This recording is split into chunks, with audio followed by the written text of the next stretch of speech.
Vamos falar agora da relação do Império do Brasil com a Argentina ali após essa grande guerra, né? É um contexto muito importante pra gente saber porque isso meio que mostra o que aconteceu é, na Argentina e que fez a gente se unir a ela e depois ficar de birra com ela, tá bom? Então, o que a gente tem aqui? A gente vence Rosas, né, na Batalha de Caseiros, em 1852. Rosas sai de jogo e entra como grande liderança Urquiza. Só que ele não conseguiu consolidar a unificação argentina, não uniu o país inteiro, né? E ele tomou controle da Confederação Argentina, mas Buenos Aires se separou. Então, houve a divisão do país em duas regiões, a região da Confederação e a região de Buenos Aires. E durante a década de 1850, a gente vê a coexistência de dois estados argentinos. A Confederação, liderada por Urquiza, e tinha capital em Paraná, e Buenos Aires, que era controlada pelos unitários, liderada posteriormente por Bartolomé Mitre, tá? Que depois ele vence aí do Urquiza e vira tudo Confederação Argentina. Mas isso é na década de 60. O Brasil queria que a Argentina se reunificasse. Por quê? Porque uma Argentina estável ia facilitar o pagamento das dívidas que a Argentina contraiu com o Império, né? Só que assim, apesar dele ter esse desejo, ele manteve a posição, perdão, gente, de neutralidade, tá? Assim, neutralidade, vírgula, porque a gente dava dinheiro ali pro Urquiza, né? Diplomacia dos Patacões, tudo mais. Em 1856, o Brasil e a Argentina estabeleceram relações diplomáticas oficiais, apesar de já se reconhecerem há bastante tempo, por meio do Tratado de Amizade, Comércio e Navegação, que foi firmado em Paraná.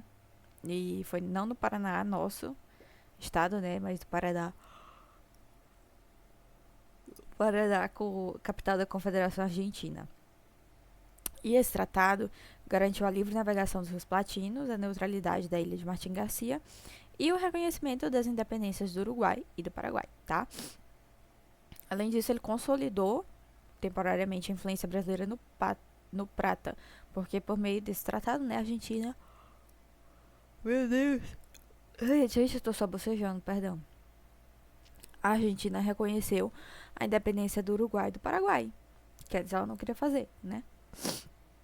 Só que, mesmo que houvesse essa influência brasileira, havia muita instabilidade dessa influência, porque precisava que o Brasil mantesse um equilíbrio de poder no Prata. Então, toda hora ele tinha que intervir diplomática e militarmente, tá? E assim o fez.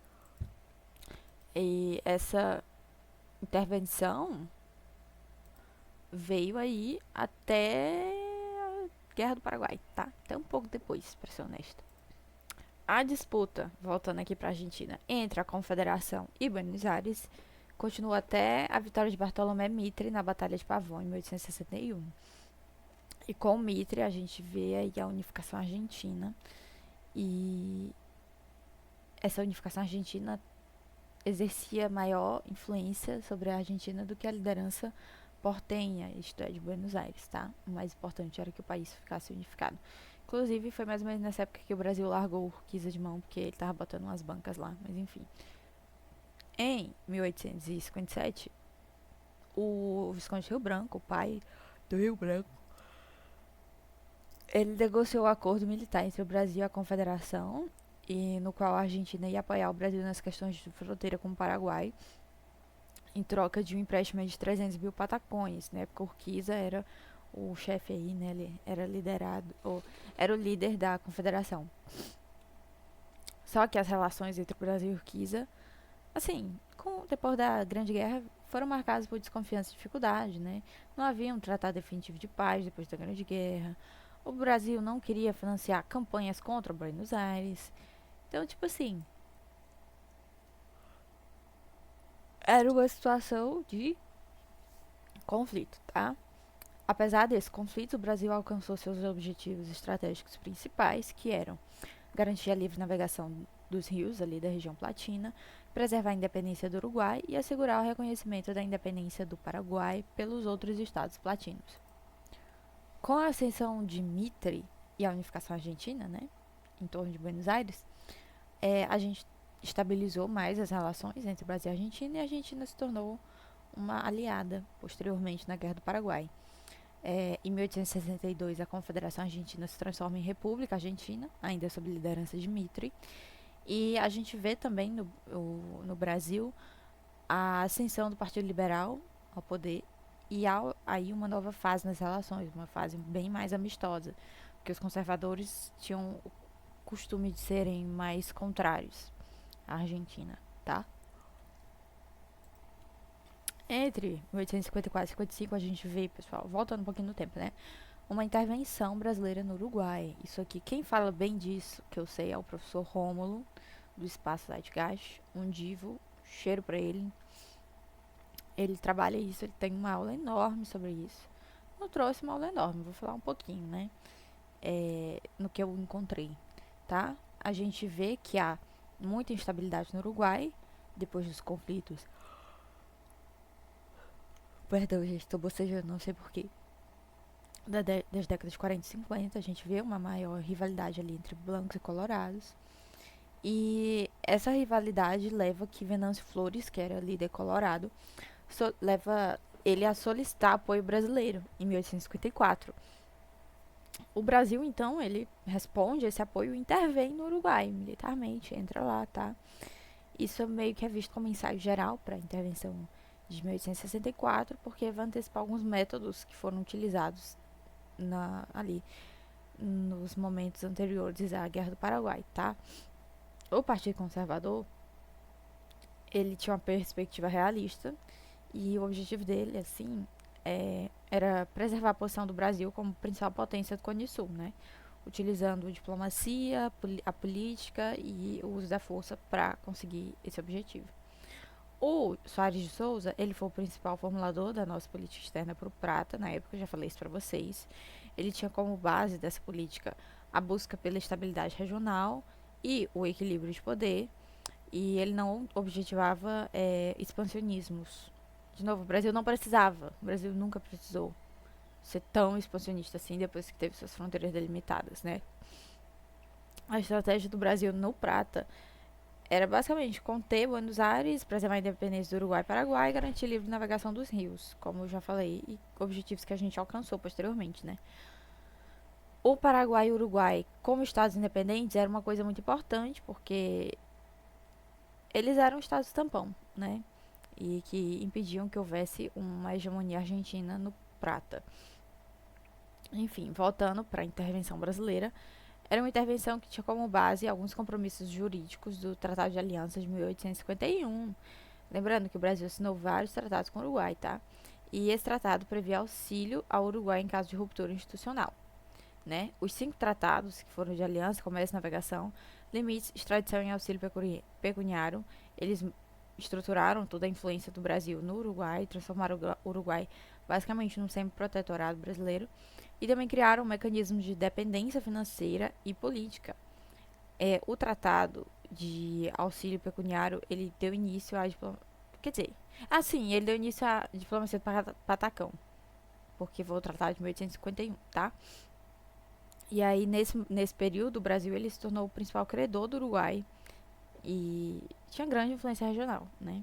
Em 1854, depois do pedido do Venâncio Flores pela intervenção, foi formulado ali um protocolo, que foi o protocolo de 5 de agosto de 1854, regulamentando a intervenção militar, né?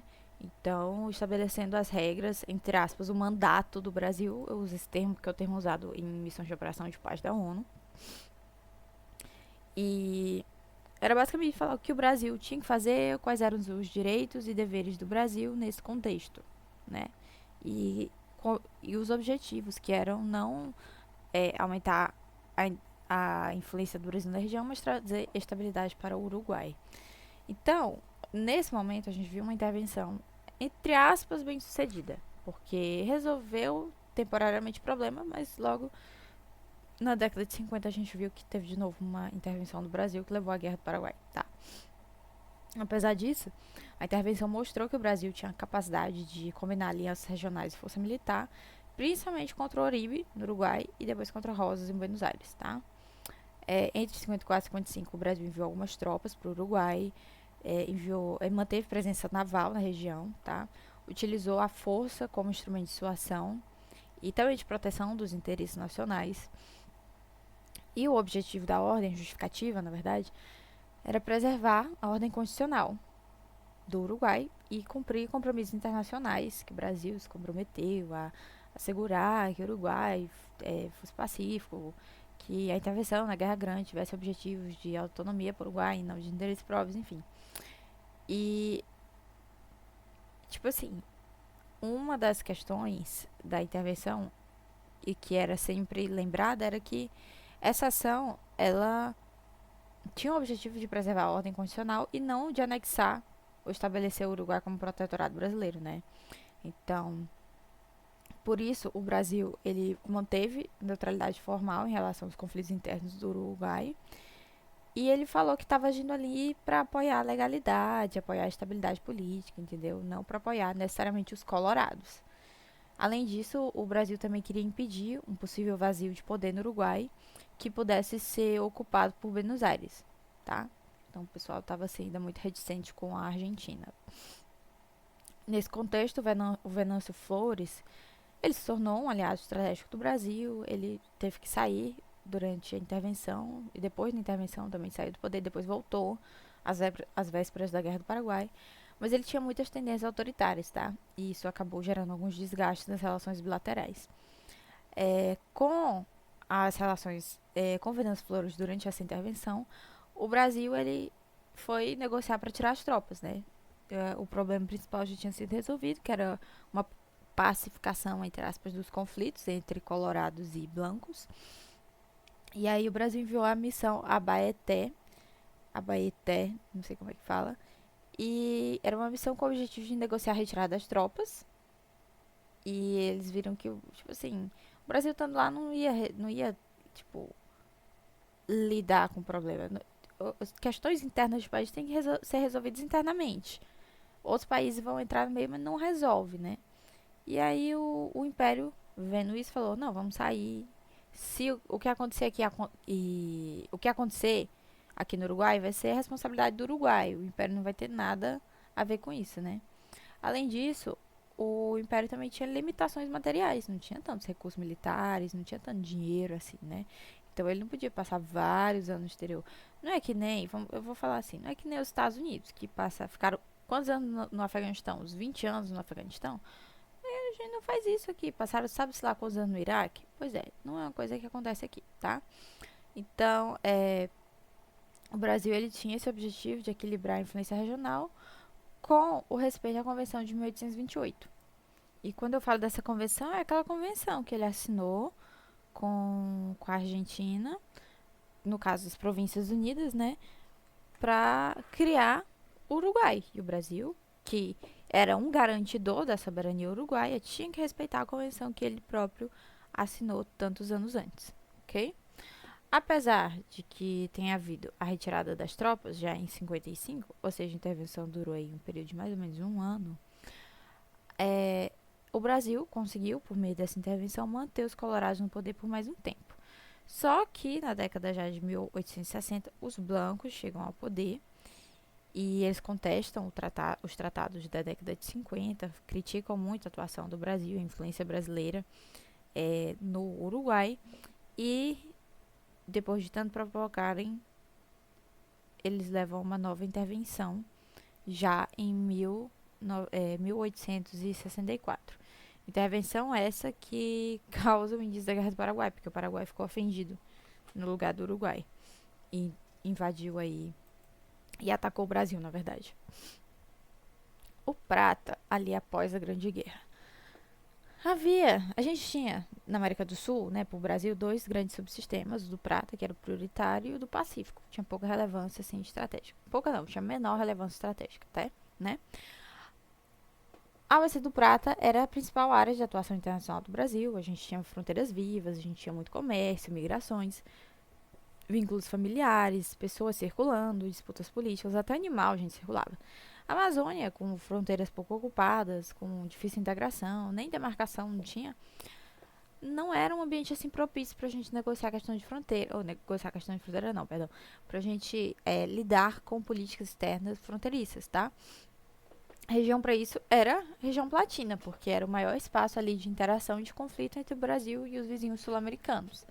As principais guerras do Brasil no século XIX ocorreram no espaço platino, então a gente teve que lidar com questões com a Argentina, com o Uruguai, com o Paraguai, entendeu? E além disso, é, e isso foi consequência das rivalidades ali do período colonial, desde a fundação de Sacramento em 1680. Assim, a gente tem três grandes fases das disputas no Prata. Tem a disputa colonial, pela colônia de Sacramento pelas missões, que vai até 1801, com o Tratado de 1801, o Tratado de Badajoz, tá?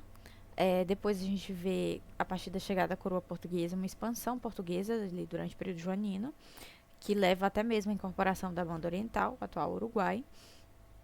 Com a independência, a gente vê conflitos após a independência brasileira que que resultam ali na Guerra do Paraguai. É o ápice de toda a política platina exercida desde o período colonial.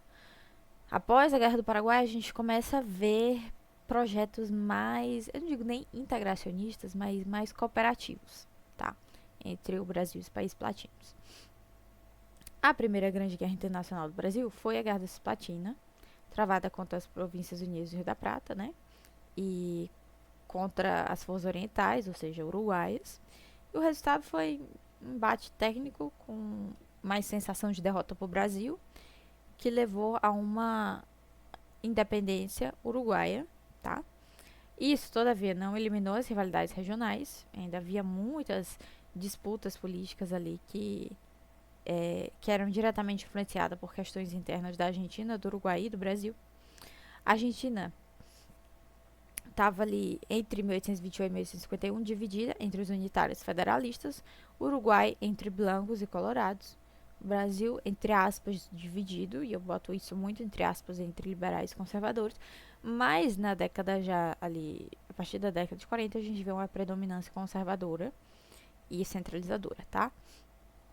Com a cessão de Juan Manuel de Rosas na Argentina e a intervenção dele na Grande Guerra do Uruguai, a gente vê um fortalecimento da influência argentina sobre o Uruguai, que faz com que o Brasil abandone a neutralidade após o fim da Farroupilha, até para não incentivar uma anexação do Rio Grande do Sul pelos países platinos, né?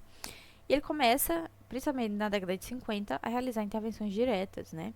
Então, ele esperou superar os conflitos internos, como a Farroupilha, e consolidar a estabilidade política, ali já no segundo reinado, com a figura do Dom Pedro II e tudo mais. E interviu, finalmente, no Uruguai em 1851, para tirar o governo branco do poder, e na Argentina para tirar o Rosas do poder, da Confederação Argentina, tá?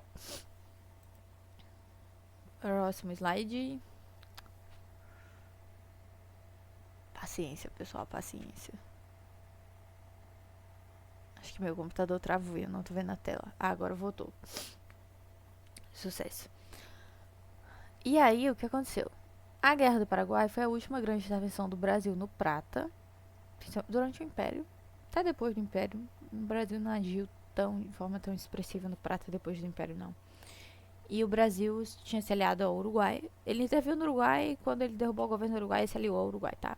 E ele também se aliou à Argentina contra o governo paraguaio. Apesar de que no fim da Guerra do Paraguai, a gente tenha visto ali tensões entre Brasil e Argentina que quase, eu tô exagerando, não quase levaram a guerra, mas tipo assim, fizeram com que muitos políticos pensassem que pudesse haver uma guerra, tá? O Brasil atuou na Bacia Platina, que era onde o Império tinha capacidade de projeção de poder.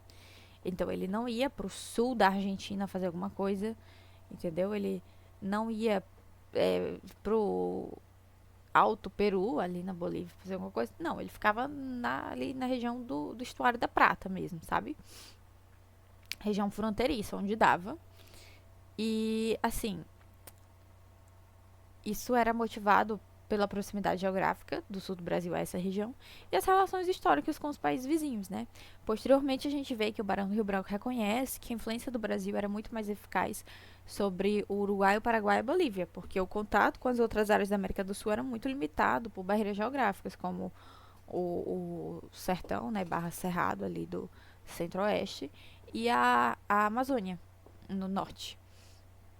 A rivalidade ali do Prata, a rivalidade central, né, foi entre dois grandes poderes, o Brasil e a Argentina, porque eles disputavam influência sobre o Uruguai e o Paraguai por causa do papel desses dois países no equilíbrio regional, ok? O Uruguai, coitado, virou o maior foco dessas disputas porque ele herdou muitas indefinições territoriais, teve que lidar com muitas políticas do período colonial, ele era visto ali como uma área de competição entre as potências regionais, né? E também como um estado tampão, era o algodão entre dois cristais. O pobre do Uruguai estava sob muitas pressões. A partir ali da década de 1850, o Brasil abandonou a ideia de anexação do Uruguai, né, e defendia a independência dele e do Paraguai para impedir que houvesse uma reunificação do antigo vice-reinado Rio da Prata, sob a liderança de Buenos Aires. Né? Isso tudo a gente já viu, estamos revisando, porque se tu não acaba revisando isso aqui, meu amigo, tu esquece. Depois da Grande Guerra, o Uruguai ele passou por um período de instabilidade, que era chamado de anarquia civil, entre 1852 a 1875, que é o ano que vai dar início ao fim da intervenção brasileira no Uruguai, tá? E é um período marcado pelas disputas entre os blancos e colorados. A intervenção brasileira em 1851 contra o Uribe e depois contra a Rosa em 52 teve participação de aliados regionais, como Urquiza, colorados uruguaios, e aumentou a influência do Brasil no Prata. A gente teve muitos líderes que conduziram essa estratégia, como Carneiro Leão, Soares de Souza, o Conde Caxias, Duque de Caxias, e eles eram responsáveis pelas forças terrestres, e além do inglês, Grenfell, comandante naval. Eu acho que ele era inglês, porque a gente tinha inglês na nossa marinha. A campanha de 1851 e 52 resultou na derrota do Oribe e do Rosas, só que essas derrotas não eliminaram a influência dos blancos no Uruguai, né? Eles ainda eram uma força política relevante e a presença deles e a oposição deles dificultou a consolidação da ideia de semi-protetorado brasileiro no Uruguai, mantendo a região uma instabilidade constante. Durante a década de 50 e no início dos anos 60, o Uruguai passou por várias crises políticas e até intervenções, principalmente a de 1864, que o Brasil entrou no Uruguai e deu início posteriormente à Guerra do Paraguai. Em 64, o Uruguai estava ali em situação próxima à Guerra Civil. Venâncio Flores, ele já tinha saído do poder, né? Ele não estava mais no poder. Aí ele lidera uma revolta contra o governo blanco de Bernardo Berro e ele recebe apoio do Brasil e da Argentina. Não Bernardo Berro, mas o Venâncio Flores, né? E assim, essa instabilidade, o Brasil criticava, né? Afetava o Rio Grande do Sul por causa do gado. Grupos brasileiros iam lá nas Califórnias atravessar a fronteira para recuperar os animais. A Elis Gaúcha, que era muito militar, muito militarizada, tá falando pro governo imperial intervir de maneira mais firme no Uruguai. O Rio de Janeiro não queria fazer isso, né? Ele tinha outros objetivos. Mas assim, essas tensões brasileiras estavam inseridas num contexto regional mais amplo, que era marcado pela persistência das ambições argentinas sobre o território uruguaio. Com a ascensão dos liberais ao governo do Brasil em 1864, a gente vê José Antônio Saraiva sendo enviado a Montevidéu com o objetivo de achar uma solução diplomática. Depois ele é substituído pelo Visconde de Rio Branco, pai do Barão de Rio Branco. Só que isso não acontece. Essas negociações, elas fracassam e aí o Brasil apoia o Venâncio Flores contra o governo blanco do Aguirre, tá? Sim, porque o Bernardo Berro, gente, ele saiu do governo e deixou a Aguirre, tá? E aí, é, essa, essa atuação brasileira, inicialmente diplomática e posteriormente militar, mostra como era o padrão da intervenção brasileira, da intervenção imperial, nas questões do prata, tá? Eu esqueci, eu nem coloquei aqui, tá, gente? O Venâncio Flores era colorado, o Bernardo Berro, branco. Bernardo Berro renunciou, saiu, foi tirado, não lembro. O Blanco que ficou no lugar dele foi o Aguirre, tá? E aí foi o Aguirre e foi derrubado. A Argentina, do Bartolomé Mitre, apoiou a intervenção brasileira e a ascensão de Flores, só que evitou participação militar direta na intervenção ao Uruguai, né? Essa intervenção no Uruguai alterou o equilíbrio regional do Prata e mostrou a hegemonia brasileira sobre o país, mas também foi interpretada pelo Paraguai de Solano Lopes como uma ameaça. E essa crise ela foi o estopim da guerra da Tríplice Aliança que envolveu o Brasil, a Argentina e o Uruguai contra o povo do Paraguai, tá? A gente vai falar sobre a Guerra do Paraguai, eu vou parar aqui a aula, porque se preparem que vai dar treta e vai ser uma aula enorme. Mas eu vou tentar, eu já tô com 3 aulas gravadas, vou tentar lançar logo elas antes de gravar a aula do Paraguai, tá bom, gente?